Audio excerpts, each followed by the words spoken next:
তৃণমূল সমর্থিত বিশিষ্টজনদের সঙ্গে ফের দলীয় নেত্রীর বাগযুদ্ধ প্রকাশ্যে এল।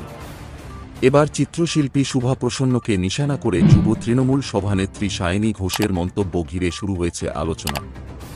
বৃহস্পতিবার তৃণমূল ভবনে যুব নেতৃত্বের সাংবাদিক বৈঠকে উঠে আসে এই দ্য কেরালা স্টোরি প্রসঙ্গ, যা নিয়ে মুখ্যমন্ত্রীর সিদ্ধান্তের সমালোচনা করেছিলেন চিত্রশিল্পী শুভা প্রসন্ন।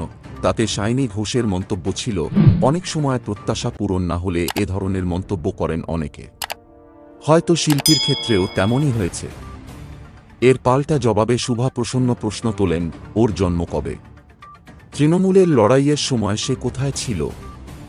দ্য কেরালা স্টোরি নিয়ে রাজ্য সরকারের নিষেধাজ্ঞা এবং শুভা প্রসন্নের বিরোধিতা সংক্রান্ত প্রশ্নের জবাবে সায়নী ঘোষ বলেন, অনেক সময় প্রত্যাশা না মিটলে অনেকে বিরূপ মন্তব্য করেন। আমার মনে হয় শুভাদার ক্ষেত্রে সেটাই ঘটেছে। এর আগে শুভা প্রসন্ন রাজ্যে পরিবর্তন এবং মমতা বন্দ্যোপাধ্যায়ের ভূমিকা নিয়েও বেশ কিছু নেতিবাচক মন্তব্য করেছিলেন।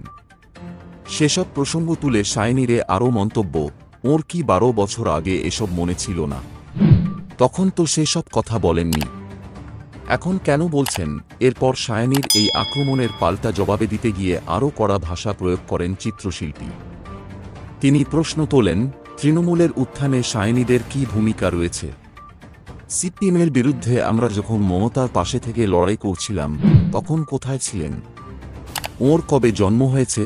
তার আরও বক্তব্য, দলের সুখের সময় যারা এসেছেন, ইতিহাস নিয়ে যারা কিছুই জানেন না, তাদের সম্পর্কে কিছু বলতে ইচ্ছা করে না। আমার শুধু একটাই প্রশ্ন, কবে জন্ম হয়েছে? সব মিলিয়ে একটি সিনেমার উপর নিষেধাজ্ঞা ইস্যুতে বিদ্বজনেদের সঙ্গে শাসক দল বারবার সংঘাতে জড়িয়ে পড়ছে।